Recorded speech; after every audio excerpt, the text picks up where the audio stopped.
Sir bhaji గారు, ఏంటి sir 7 years తర్వాత ఈ ఈ ట్విస్ట్ ఏంటి? అంటే జరిగిందేమో మర్డర్ కేసు, అది కూడా జరిగి 7 years, that to high profile murder. He was none other than YS Vivekananda Reddy garu. Already ఒక ఎక్స్-సీఎంకి స్వయాన తమ్ముడు, అలాగే మరో ఎక్స్-సీఎంకి బాబాయ్. ఆయన కూడా ఎంపీగా గతంలో మీ కాంగ్రెస్ పార్టీ తరఫున పనిచేశారు. అలాగే పులివెందుల కడప జిల్లాలో ఆయనకు ఒక ప్రత్యేకమైనటువంటి ఫాలోయింగు, అలాగే ఆయన పట్ల ఒక ప్రేమాభిమానాలు జనాల్లో ఉంటాయి. అలాగే ఆయన ఎప్పుడు జనంలో తిరుగుతుంటాడు, ఆయన ప్రజల మనిషి అని చెప్పేసి కూడా పార్టీలకు అతీతంగా అందరూ చెప్తారు. అటువంటి వ్యక్తి అజాతశత్రువు అని కూడా పేరు ఉందని అంటారు. అటువంటి వ్యక్తిని అతి దారుణంగా, కిరాతకంగా 2019 March 15, if I'm not wrong, murder చేశారు. సరే, ఇది అందరికీ తెలిసిన విషయం. ఫస్ట్ దాన్ని గుండెపోటు అన్నారు, ఆ తర్వాత హత్య చేశారన్నారు, తర్వాత టీడీపీ వాళ్ళు చేయించారని చెప్పేసి ఆరోపణలు చేశారు. ఆ తర్వాత అది కూడా అయిపోయింది, మర్చిపోయారు. ఇక ఆ అంశాలన్నీ తీసేసి ఆయన మీదే ఆయన క్యారెక్టర్ అసాసినేషన్ చేశారు. ఎప్పుడైతే అవినాష్ రెడ్డి వీళ్ళందరి పేర్లు వచ్చినాయో అప్పుడు బాణం ఆయన మీదే ఎక్కుపెట్టారు. ఆయన క్యారెక్టర్ మంచిది కాదని, ఆయనకి ఇల్లీగల్ అఫైర్స్ ఉన్నాయని, లేదంటే కనుక ఎవరినో రెండో ఆవిడని ఒక ఆవిడని పెళ్లి చేసుకున్నాడని, పిల్లల్ని కూడా కన్నాడని, ఆ రకమైన ఆస్తులు పంపకాల విషయాల్లో గొడవలు వచ్చి ఆయన కూతురే చంపించిందని చెప్పి ఒక నెరేటివ్ కూడా వైసీపీ స్టార్ట్ చేసింది. స్వయాన ఆయన కూతురు సునీతమ్మే 7 సంవత్సరాలుగా న్యాయ పోరాటం చేస్తోంది. ఆవిడ సిబిఐ ఎంక్వైరీ అసంపూర్ణంగా ముగిసిందని చెప్పేసి వాళ్ళు కోర్టుకు చెప్పారని చెప్పేసి ఆవిడ ఏకంగా ఈ మధ్యకాలంలోనే రీసెంట్గా ఆవిడకున్న ఆప్షన్స్ అన్నీ ఎగ్జాస్ట్ అయిపోయినాయి. కాబట్టి అయినా కూడా చివరి ప్రయత్నంగా రాష్ట్రపతికి కూడా లేఖ రాసినట్లుగా మనం విన్నాం. ఇది కరెంట్ సిచ్యుయేషన్. ఇప్పుడు ED entry, CBI enquiry 7 years పాటు జరిగినప్పుడు 2 కేంద్ర ప్రభుత్వ సంస్థలే. సిబిఐ కనుక ఈ మనీ లాండరింగ్ వ్యవహారాలు జరిగితేనే కదా ఈడీ ఎంటర్ అయ్యేది, prevention of money laundering act, PMLA act కింద. మరి వెంటనే ఈడీకి ఇన్ఫర్మేషన్ షేర్ చేసుకుంటుంది. మరి 7 సంవత్సరాల పాటు షేర్ చేసుకోకుండా ఇప్పుడు కొత్తగా ఏమైనా షేర్ చేసిందా? లేదంటే కనుక ఈడీని ప్రొయాక్టివ్గా ఏమన్నా దీంట్లో మనీ లాండరింగ్ జరిగిందని చెప్పేసి గ్రహించిందా? లేదంటే ఇక అసలు ఈ కేసును మర్చిపోవచ్చు అని చెప్పేసి అందరూ మీడియా, ఈవెన్ సునీతమ్మ గారు కూడా ఇక ఆసక్తత వ్యక్తం చేస్తున్నారేమో అనిపిస్తున్న తరుణంలో చివరిగా ప్రయత్నంగా రాష్ట్రపతికి లెటర్ రాశారు. మరి అలా ఏమన్నా ఆలోచించవచ్చా? లేదంటే కనుక అందరూ ఈ యాంగిల్ మర్చిపోతున్నారు ఈ మధ్యన ఆవిడ ప్రెసిడెంట్కి లెటర్ రాసిన విషయాన్ని. లేదంటే కనుక కాకతాళీయంగా ఈడీ ఇప్పుడు ఎంటర్ అయిందని భావించాలా? దీంట్లో ఏమన్నా సిబిఐ కాకుండా ఈడీ ద్వారా ఏమన్నా కొత్త కోణాలు వెలుగులోకి వచ్చే అవకాశాలు ఏమైనా కనపడుతున్నాయా, considering the past history of CBI and ED in this country? Sir, ముందుగా సురేష్ గారు, మీకు అట్లాగే ప్యానెల్ ఉన్న టీడీపీ మిత్రుడికి, అట్లాగే మన సిపిఐ మిత్రుడికి, మన సిటీ 24/7 వీక్షకులకి అందరికీ కూడా శుభ సాయంకాలం, నమస్కారం అండి. ఇప్పుడు సిబిఐ ఆల్రెడీ 3 ఛార్జ్ షీట్లు దీని మీద సమర్పించి ఇక దర్యాప్తు అవసరం లేదు, మేము మొత్తం దర్యాప్తు టోటల్గా ముగించేసామని ఆల్రెడీ సుప్రీంకోర్టులో వెల్లడించిందండి. అయినప్పటికీ కూడా డాక్టర్ సునీత ఇంకా గ్రే ఏరియాస్ చాలా ఉన్నాయి, దీంట్లో ఇంకా తేలాల్సిన అంశాలు చాలా ఉన్నాయి, కాబట్టి ఫర్దర్ దర్యాప్తు కావాలి అని ఆవిడ సుప్రీంకోర్టుని ఆశ్రయించడం జరిగింది. ఇది అందరికీ తెలిసిన అంశమే. అయితే ఏంటంటే సుప్రీంకోర్టు కూడా సిబిఐ ఇచ్చిన కన్క్లూజన్కే ఒత్తాసు పలుకుతూ ఫర్దర్ దర్యాప్తు అవసరం లేదు అని చెప్పేసి సునీత పెట్టిన పిటిషన్ని డిస్మిస్ చేయడం జరిగింది. ఆ పరిస్థితుల్లో ఆవిడ ద్రౌపది ముర్ము గారికి లేఖ ద్వారా అంతా వివరించి ఫర్దర్ దర్యాప్తు అవసరం అని చెప్పేసి ఆవిడ కోరటం జరిగిందండి.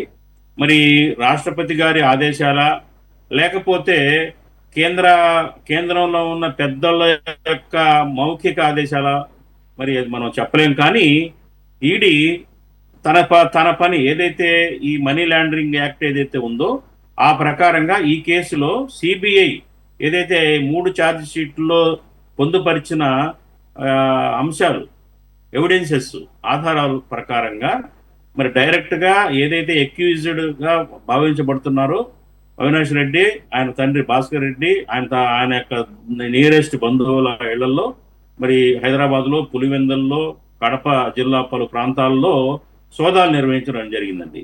ఆ సోదాల్లో ఈ రోజు వరకు అందిన సమాచారం ప్రకారంగా ఒక 24 లక్షల రూపాయలు లెక్కల్లో లేని డబ్బు, 24 లక్షలు లెక్కల్లో లేని డబ్బు, అట్లాగే కొన్ని డిజిటల్ డాక్యుమెంట్స్, తర్వాత అంటే లాకర్ కీస్, కొన్ని లాకర్ తాళాలు స్వాధీనం చేసుకున్నట్టుగా సమాచారం వచ్చింది బయటికి. అయితే ఏంటంటే ఇక్కడ 2 అంశాలు, సిబిఐ ఎవరు హత్య చేశారు, ఎవరు అమలు చేశారు, దీంట్లో ఎవరు దీనికి ప్రధానంగా బాధ్యులు అనే అంశాల్లో వరకు సిబిఐ దర్యాప్తు చేసింది.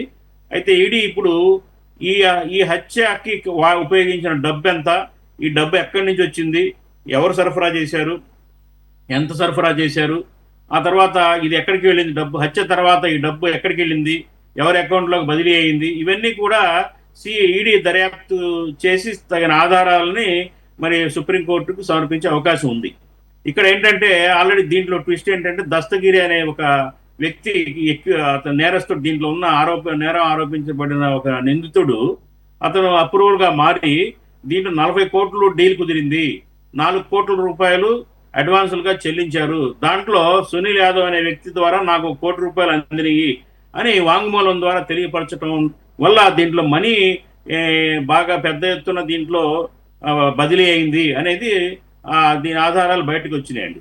దాని ఫలితంగానే ఇవాళ ఈ డబ్బు ఎతకటం ప్రారంభించింది ఈడీ. డబ్బు ఎక్కడికి వెళ్ళింది, ఎలా వెళ్ళింది అనేది వెతుకుతా ఉంది. సో ఏంటంటే ఏదైతే మూసివేసి ఇప్పుడు ట్రయల్కి వెళ్ళాలి, యాక్చువల్గా ఛార్జ్ షీట్లు దాఖలైనవి, ట్రయల్కి వెళ్తున్న పరిస్థితుల్లో మళ్ళీ ఈ సంబంధించిన ఆర్థిక పరమైన అంశాలని మీద ఈడీ ఫోకస్ పెట్టి ఈ తగిన ఆధారాల కోసం అన్వేషిస్తుంది. నిజంగా ఏంటంటే ఈ పరిణామం ఈ కేసులో ఒక ట్విస్ట్ గానే భావించవచ్చు. మరి ఈడీ ఇచ్చే ఆధారాలు కూడా రేపు ఈ కేసుకి మరింత బలాన్ని చేకూర్చే అవకాశం ఉంది. అట్లాగే ఏంటంటే ఇక్కడ ముఖ్యంగా మనం గమనించాల్సిన అంశాలు ఏంటంటే చాలా మంది అక్యూజెస్ ఉన్నారు దీంట్లో, అయినప్పటికీ కూడా ఈడీ నేరుగా మరి అవినాష్ రెడ్డి మీదే ఫోకస్ పెట్టి అవినాష్ రెడ్డి అతని తండ్రి భాస్కర్ రెడ్డి సంబంధించిన నివాసాల్లోనే, వాళ్ళకి సంబంధించిన ఆ కార్యాలయాల్లోనే సోదాలు నిర్వహిస్తుంది. అంటే ఇవాళ ఈ కేసులో కీలకంగా ఈడీ కానివ్వండి, సిబిఐ కానీ టోటల్గా ఈ అక్యూజ్డ్గా అవినాష్ రెడ్డి మీదే అక్యూజ్డ్గా భావిస్తున్నట్టుగా మరి అనుకోవాల్సి వస్తుంది.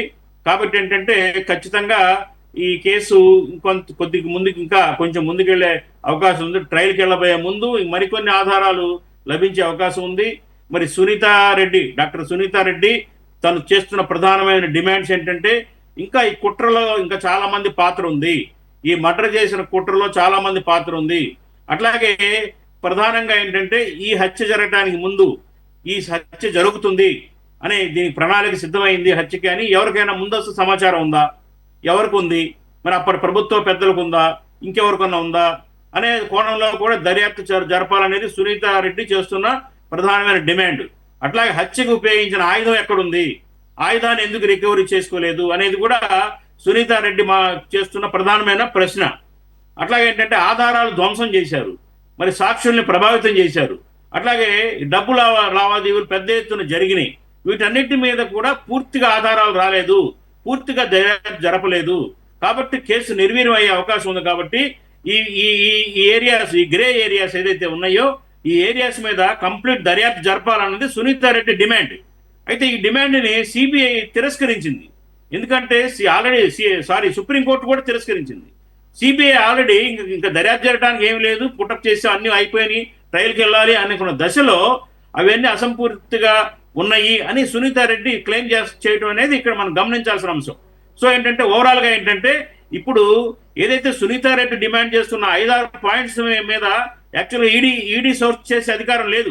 అది మళ్ళీ సిబిఐ సెర్చ్ చేయాలి. ఈడీ పరిమితం ఎంతవరకు అంటే డబ్బు లావాదేవీల వరకే ఈడీ పరిశోధన చేసి డబ్బు ఎక్కడికి వెళ్ళింది అనేది బ్యాంక్ అకౌంట్ లావాదేవీల ద్వారా కానీ నగదు దొరికిన దరిమిలో యాక్చువల్గా ఎవరైనా కానీ వీళ్ళు ఆర్థిక అంశాల్లో ఆరితేరిన మనుషులు వాళ్ళందరూ.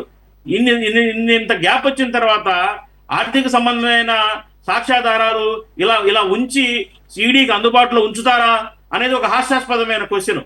అది ఎవరు కూడా మనం నమ్మదగినది కాదు. ఇది ఇప్పుడు దాకా ఊరికే ఒక ప్రహసనంలా సాగుద్దేమో ఈడీ దర్యాప్తు అనేది నా భావన తప్పించి ఒక కాంక్రీట్ ఎవిడెన్సెస్ ని ఈడీ కనుక్కోగలుగుతుందా, ఈ కేసుకి సపోర్టివ్ గా నిలబడగలుగుతుందా అనేది $1 మిలియన్ క్వశ్చన్ అండి.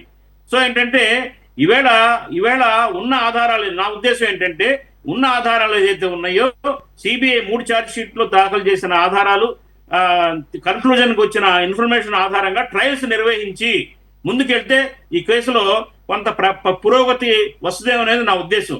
లేకపోతే ఇది కొనసాగుతానే ఉంటుంది. ఈ దర్యాప్తులు ఎన్ని సంవత్సరాలు గడిచినా కానీ దీని మీద ఏమీ తేలదు. కాబట్టి మనం ఇలా మాట్లాడుకోవడమే జరుగుతుంది తప్పించి ఒక కన్క్లూజన్ పాయింట్ గా వీళ్ళు నేరస్తులు కాదా, అవినాష్ రెడ్డి అండ్ గ్యాంగ్ హత్యకి వాళ్లే ఉరికొల్పారా, హత్య చేయించారా, దీనికి చెప్తున్న కారణాలు ఏదైతే ఉన్నాయో పొలిటికల్ కారణాలు. మీరు ఇందాక మెన్షన్ చేసిన రెండో వివాహం వాళ్ళకంత సామర్థ్యం లేదండి, చంపేంత సామర్థ్యం లేదు. వాళ్ళు ఆల్రెడీ వివేకానంద రెడ్డి గారు ఎవరైతే రెండో వివాహం చేసుకున్నాడో వాళ్ళకి కావాల్సిన ప్రాపర్టీస్ కానివ్వండి, ఫండ్స్ కానివ్వండి వాళ్ళు అలాట్ చేశాడని చెప్పేసి చెప్పుకుంటా ఉన్నారు. కాబట్టి వాళ్ళు దీంట్లో ఈ మర్డర్ కేసులో ఇన్వాల్వ్ అయ్యారనే మాట మాత్రం నా విశ్వసించదగింది కాదు. ఇదేంటంటే టోటల్ గా పొలిటికల్ మర్డర్.